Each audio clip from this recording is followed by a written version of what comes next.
Why would I betray you? We all have our secrets. You just didn't get to yours yet.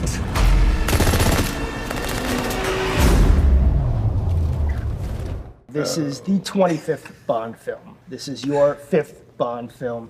And this is your final time portraying the character of James Bond.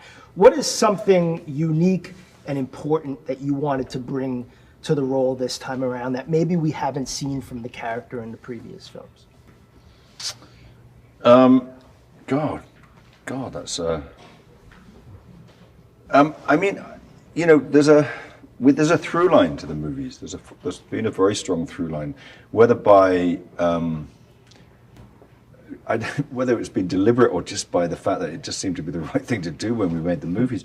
This is a lot. There were lots of there were a lot of, I felt like, sort of unsaid things at the end of Spectre that we put into the beginning of this film, and then the movie sort of blows up from there, and it's about so many other things that I mean, too numerous to mention. I don't want to give anything away, which includes all of these people and all of the normal people, Ben and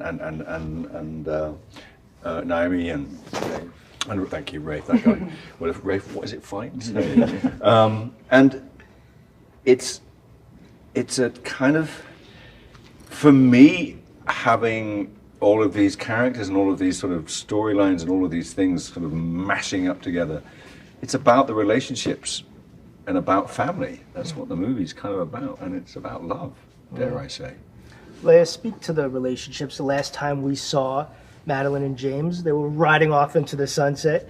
Where do we pick Down up? Pall Mall into the sunset. That's a mission. I don't think the sun was shining. It was London in November, I think. We were driving off into the cloudy skies of London. Where do we pick up this time around, and where is she, and how does the character evolve in this film? What can you say? So it's right after Spectre. When we see James Bond and Madeleine, they are in love at the beginning. Everything's perfect, almost perfect, until all hell breaks loose. until something That happens. dinosaur turns up and it's just a mess. And then it becomes more complicated. Space station crashes into the North Atlantic, and it's just like, I don't know. Mercury was in retrograde somewhere along. Something. Yeah. That's what it was. Spoilers. Carrie, this is the scale of this film. This is your biggest film to date. What was something personal that you wanted to bring to this franchise now 25 films in? What was something you were looking to bring to it? That's hard to say because I think it was a definitely collective approach, right, to crafting the story. But I think the emotionality was something that I was interested in and wanted to explore and wanted to get deeper into the psychology of Bond after the tragedy of his relationship with Vesper Lynd in Casino Royale. And now with the new relationship with Madeline Swan, what all that baggage, bringing all that baggage into this new relationship mean? Was it cool to be in Jamaica, the home of Ian Fleming? Did that mean a lot when you were there, and did you sort of take a moment to sort of look back and say, this is cool? Literally cool? It was hot as hell. Yeah. But did it feel meaningful to sort of be there telling this story where he lived? Well, we got to stay at GoldenEye, which was cool.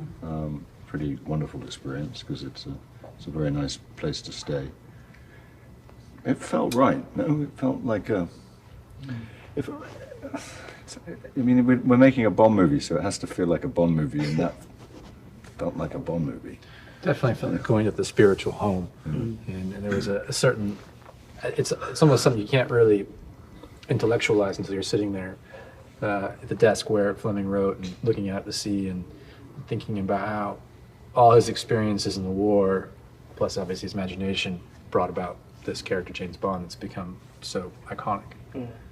Jeffrey, Felix is always pulling the guy back in. He's hanging, he's chilling, he's enjoying life, not in service, but he comes to pull him back in. What can you say about why he needs James Bond in this film? In you know, The Godfather, that was Al Pacino's line, you know. Lighter pulls me back in. they changed it on the day,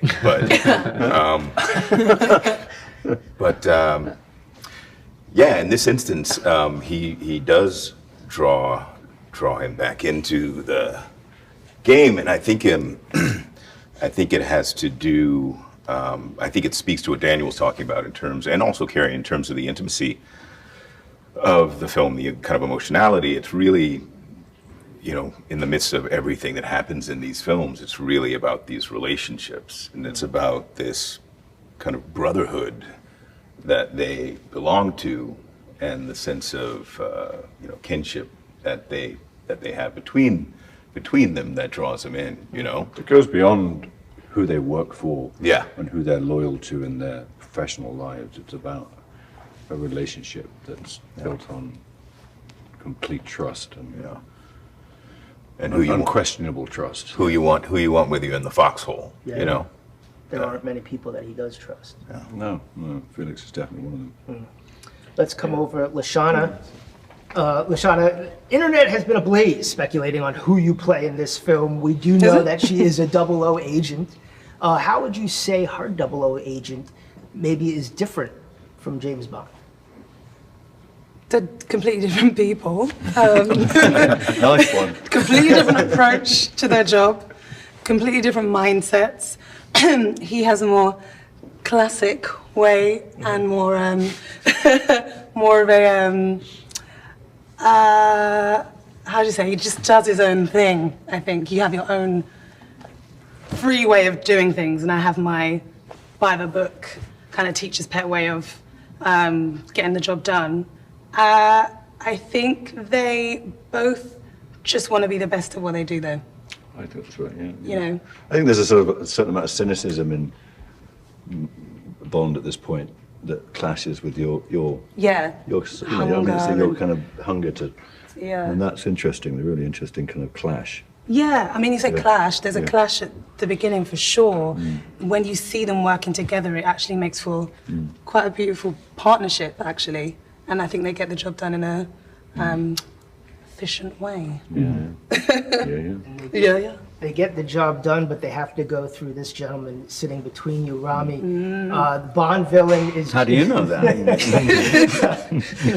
The Bond villains are sometimes just as memorable as James Bond. But talk about your character and sort of how he factors into the film, and did you sort of look at other Bond villains from history for any kind of inspiration? Rosa Klebb. A collab. No, no. Carrie and I spent quite a long time working on it beforehand. I mean, it feels like almost a year ago we started talking about this character. Before I even had a chance to read the script, long before.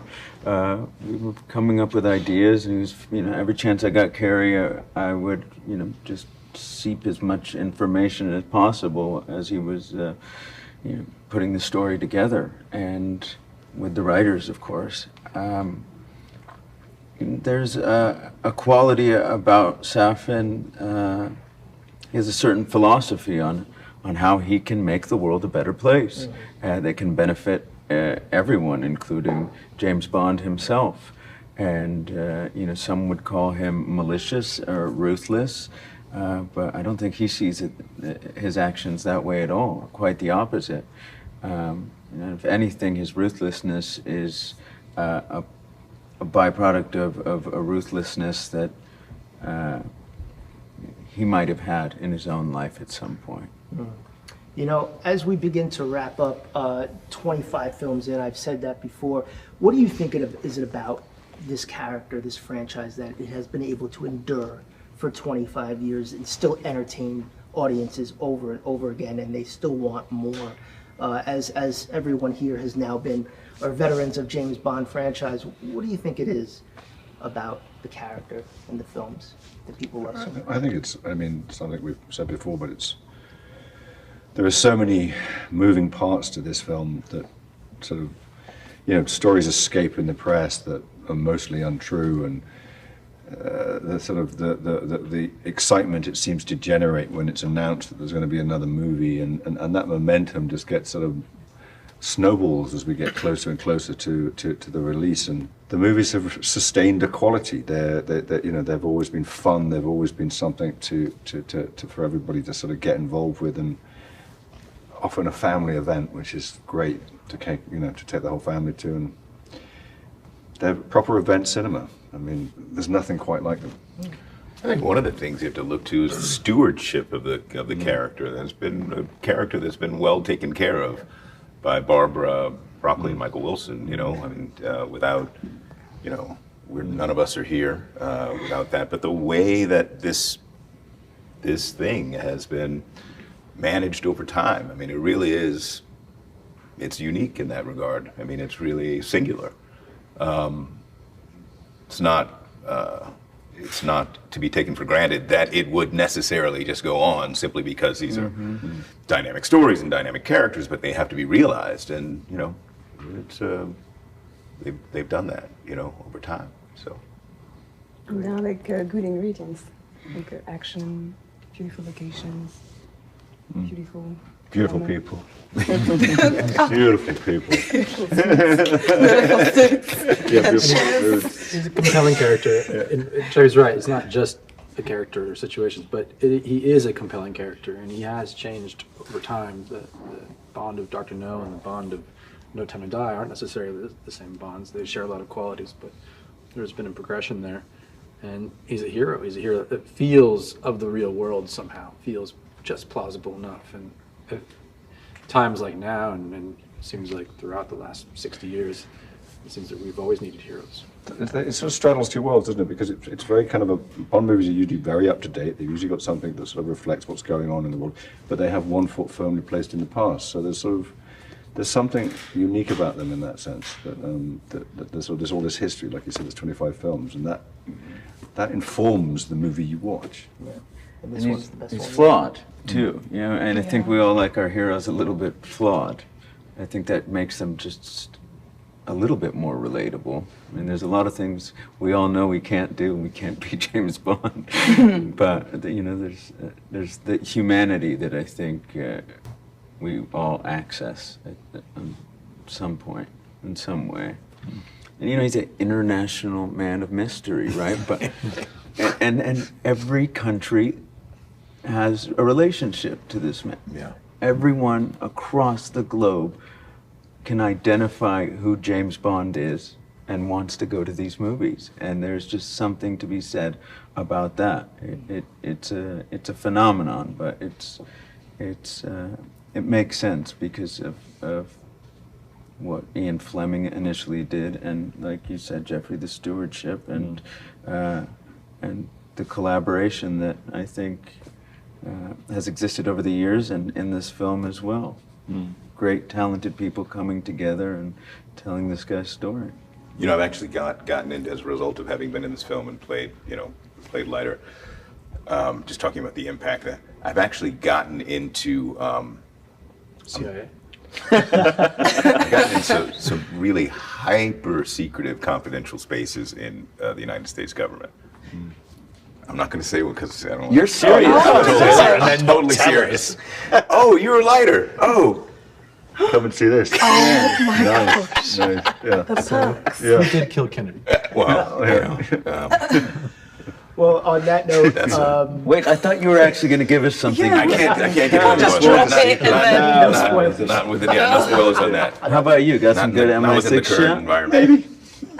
Like I say, am I? I mean, Yeah, I you can't can't say. It's Yeah. like, it's about keeping secrets.